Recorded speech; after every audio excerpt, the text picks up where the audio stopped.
तो साथियों इधर आए क्यों है? ये सारे देश की महिलाएं इधर क्यों आई है जंतर मंतर पर? ये आई है कि मोदी जी कान में तेल डालकर सो गए हैं, इसके लिए आई है, उनको जगाने के लिए आई है। तो आप सभी को जगाने के लिए क्या करना पड़ेगा? इनकलाबी जिंदाबाद देना पड़ेगा। और महिला एकता जिंदाबाद, कामगार की ताकत जिंदाबाद, हम सबकी ताकत जिंदाबाद,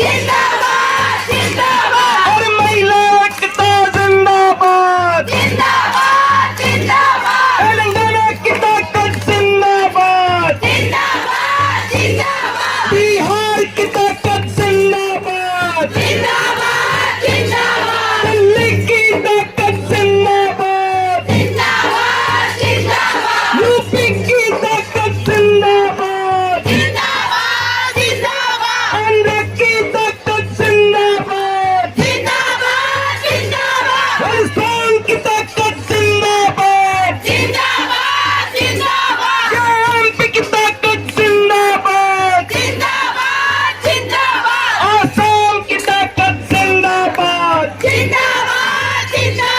आसाम की ताकत जिंदाबाद, कर्नाटक की ताकत जिंदाबाद, और बोल मजूरिन हल्ला बोल, और बोल मजूरिन हल्ला बोल, और बोल मेरी बहना हल्ला बोल। सिर्फ जुमलेबाजी करने से या नारा दे देने से हम नहीं कहेंगे कि महिला सशक्त हो रही हैं। मेरा नाम अनीता कपूर है, मैं शहरी महिला कामगार यूनियन से हूँ।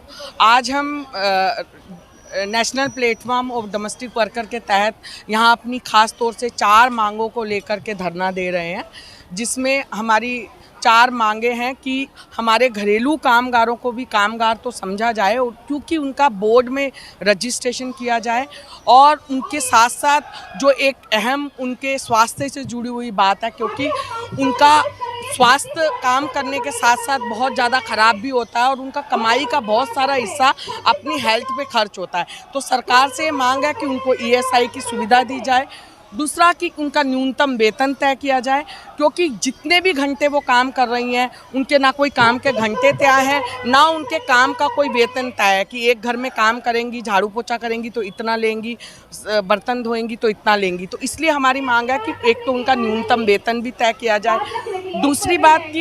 तीसरी बात कि इतने सालों से वो लोग दिल्ली जैसे शहर में रह रहे हैं, उनका बहुत बड़ा योगदान है, बहुत बड़ा कंट्रीब्यूशन है समाज में एक डोमेस्टिक वर्कर के तौर पे, जिसको बिल्कुल नज़रअंदाज किया जाता है। उसके नाते इतने सालों से रहते हुए उनको एक घर का अधिकार भी दिया जाए, क्योंकि घर उनके लिए एक बहुत अहम चीज़ है, उससे जुड़ी हुई चीज़ है। घर, रोटी, कपड़ा और मकान, हम कब से नारा देते आ रहे हैं। आज भी हमारी घरेलू कामगार ये बुनियादी सुविधा से वंचित हैं, क्योंकि इसमें भी मैं यही कहूँगी कि जो भी वो कमा के लाती हैं उनकी कमाई का बहुत हिस्सा घर के रेंट में चला जाता है।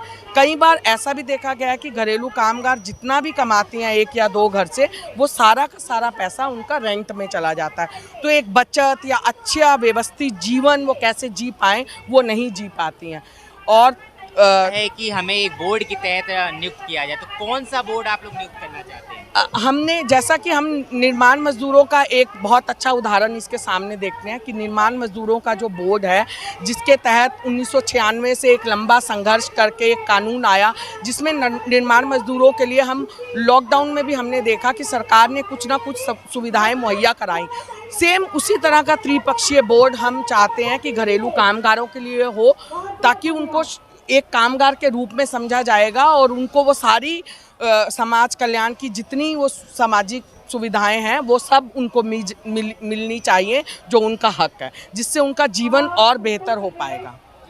मोदी जी तो कहते हैं कि महिला को हम सशक्त बना रहे हैं, वो कहीं भी किसी फील्ड में जा सकती है, कुछ भी कर सकती है। नहीं, सिर्फ जुमलेबाजी करने से या नारा दे देने से हम नहीं कहेंगे कि महिला सशक्त हो रही हैं।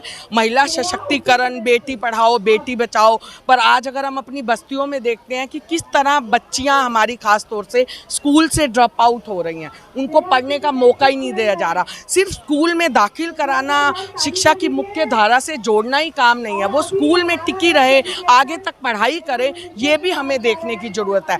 हम लंबे समय से बस्तियों में काम करने के दौरान ये देखते हैं कि आज भी हम टिप्स में गिन सकते हैं कि हमारी कितनी बच्चियों ने 10वीं पास की या 12वीं पास की, वो आगे तक नहीं जा पाते हैं। ठीक उसी तरह से ये भी एक छलावा है, एक धोखा है कि घरेलू कामगारों का या महिलाओं का हम सशक्तिकरण कर रहे हैं।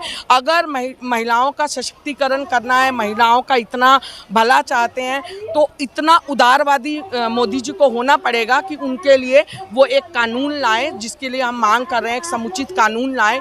अगर समुचित कानून की बात अभी एक लंबा प्रोसेस भी है, पर एक पॉलिसी के तहत ये 4 सुविधाएं तो कम से कम वो हमारी घरेलू कामगार को दे ही सकते हैं, जिससे उनका बेहतर जीवन होगा। और क्योंकि घरेलू कामगारों की हमारे बड़े शहरों में बहुत अहम भूमिका है और उनकी बहुत ज़रूरत भी है। जिस तरह से उच्चतम और मध्यम वर्ग की ज़रूरतें बढ़ रही हैं, पति पत्नी दोनों काम करने जाते हैं, तो उसमें घरेलू कामगार का बहुत अहम रोल होता है। हम 1 लाख या 10,000 तभी कमा पाते हैं जब एक घरेलू कामगार हमारे घर आती है।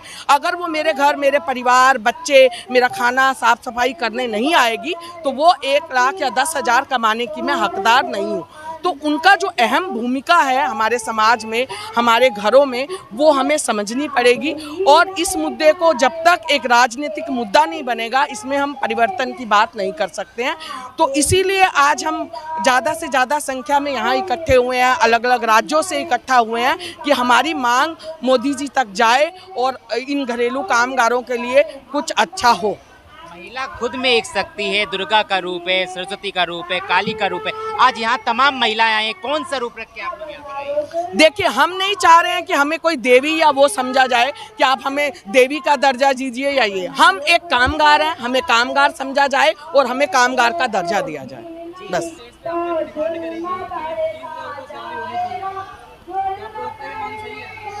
देखिए, हम मांग सकते हैं, ये हमारा हक है, क्योंकि जिस तरह से महंगाई बढ़ रही है, एक गरीब मजदूर महिला के लिए भी साबुन 10 रुपए का, माचिस की डिब्बी 5 रुपए 2 रुपए की है, वो भी सब टैक्स देती है। उनका भी हमारी आर्थिक व्यवस्था में बहुत बड़ा योगदान है। मैं देखती हूँ कि एक हमारी गरीब मजदूर महिला जितना रोज़ कमा के लाती है, शाम को वो आते आते उतना खर्च कर देती है। अगर मैं 200 रुपया 300 रुपया रोज़ कमाती हूँ, तो 280 रुपया मैं खर्च कर ही देती हूँ। तो एक मतलब अर्थव्यवस्था को बढ़ाने में भी हमारी घरेलू कामगार का बहुत अहम रोल है। उसके रोल को समझना चाहिए और उसके लिए ज़रूर बेहतरी करनी चाहिए। एक बात और बोली गई थी कि हम जो घर में काम कर रहे हैं, लेडीज जो अक्सर सभी घरों में लेडीज काम करती हैं, तो ये उनके हाथ में ही होती है, उनकी भी उन्हें सैलरी मिलनी चाहिए। वो जो काम कर रही है, घर का जो काम है, उसकी भी सैलरी मिलनी नहीं, बिल्कुल। देखिए, हम इतने सालों से अगर इतिहास भी अगर मैं देखूं, तो हमारी दादी नानी वगैरह भी जब खेत में काम करा करती थी, तब भी हमें खेत में काम करने की मजदूरी या हमारा मेहनताना नहीं दिया जाता था। ठीक उसी तर्ज पे, क्योंकि अगर मेरा पति आज काम करने जा पा रहा है, मेरा बेटा आज कमा पा रहा है, तो उसमें बहुत बड़ी हमारी भूमिका है कि हम पूरे उस घर को मैनेज करते हैं। सिर्फ पैसा कमा के लाना पुरुष का काम है, पूरी घर की पूरी व्यवस्था और मैनेजमेंट को जो एक महिला देखती है, वो पुरुष नहीं देखते हैं बिल्कुल भी। इसलिए उसको देखते हुए जो है, देखिए अभी तक तो ये हमने सुना, हमारे भी घर में माँ बहनें हैं, सभी काम कर रही हैं। काम जो घर पे आप लोग खाना बना के दे रही हैं, आप भी नहीं, क्यों जो अपने बच्चों को, अपने पति को, अपनी फैमिली को खाना बना के दे रहे हैं, तो क्या कुछ रूप में आप ये देखते हैं? क्योंकि आपको सैलरी मिली, देखिए, वही जो एक ममता होती है, एक स्नेह होता है, खाना बना के देने का जो प्यार होता है अपने परिवार के प्रति, वहाँ पे अगर सैलरी की बात आती है, तो वहाँ पे नहीं। देखिए, सैलरी की बात आती है, अगर हम बात कर रहे हैं कि जो भी हम काम कर रहे हैं, उसका हमें एक उसको स्वीकारा जाए कि घर का काम भी एक काम है। यूजली जो देखने में मिलता है, हम अपने बच्चों से या आसपास से लोगों से बोलते हैं आप क्या काम करते हो, मेरी मम्मी कुछ काम नहीं करती है, वो घर पे रहती है। वो जो एक मानसिकता है हमारे कामगारों के लिए भी और एक महिला होने के नाते भी, उसे भी बदलने की ज़रूरत है।